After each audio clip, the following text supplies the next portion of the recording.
Surrender करने के बाद भी पुलिस ने उसे जान से मार दिया।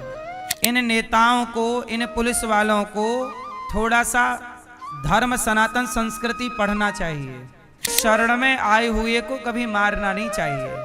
बेचारा हर साल उसका गांव बाढ़ में डूब जाता था, अफसरों से मिन्नतें करता कि भाई हमारी सुनो, कोई ना सुनता। हमारे देश में ना मेरी मां,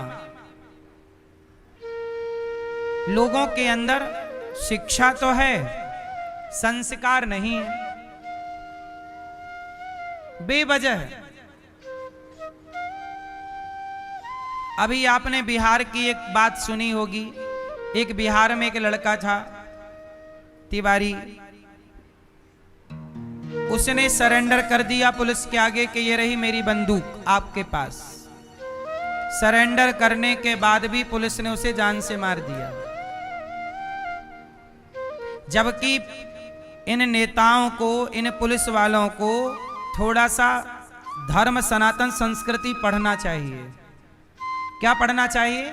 रामचरितमानस के सुंदर कांड में लिखा है, आप लोग सुंदर कांड का तो पाठ करते होंगे। सुंदर कांड में लिखा है कि शरणागति कहूं जे तजहि, हित अनहित अनुमान, ते नर पावर पापमय, तिनहि बिलोकत हानि। कहते हैं शरण में आए हुए को कभी मारना नहीं चाहिए। फिर से बोलो मेरे साथ ये लाइन, शरण में आए हुए को कभी मारना, किसको नहीं मारना चाहिए? विभीषण जी जब शरण में आए राम की, तो सुग्रीव ने कहा कि मार दो, भेद हमार लेन सठ आवा।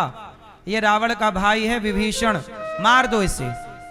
राम जी बोले नहीं, जो हमारी शरण में आया है वो हमारे दुश्मन का भाई भी हो तो हमें उसे मारना नहीं चाहिए।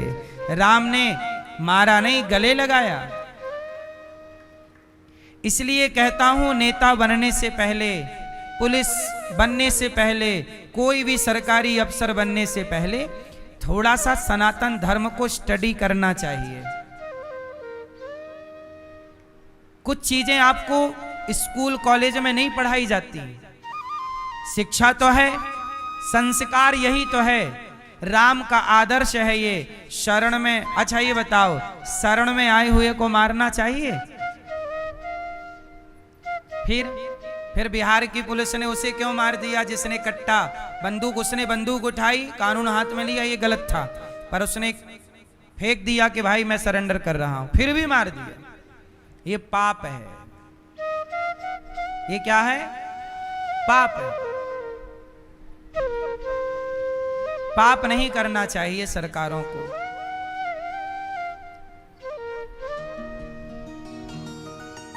गौ हत्या, ब्राह्मण की हत्या से बचना चाहिए, किसी की भी हत्या से। अब वो ब्राह्मण था, तिवारी था, उसे मार दिया।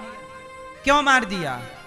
बेचारा हर साल उसका गांव बाढ़ में डूब जाता था, तो वो अपने गांव के रक्षा के लिए नेताओं से, अफसरों से मिन्नतें करता कि भाई हमारी सुनो, कोई ना सुनता, तो उसने बंदूक उठा ली।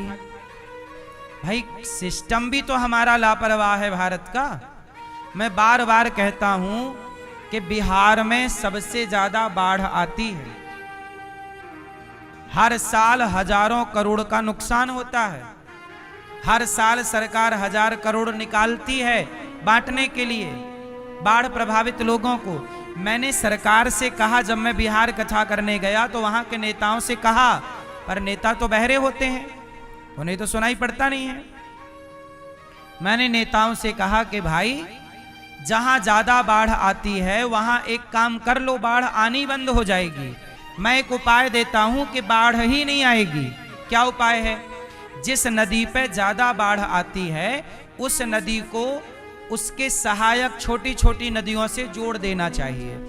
जैसे एक बड़ी नदी है और 2-4 किलोमीटर दूर एक छोटी नदी है, तो बड़ी नदी को छोटी नदी से कनेक्ट कर दो, उस छोटी नदी को और एक छोटी नदी से कनेक्ट कर दो।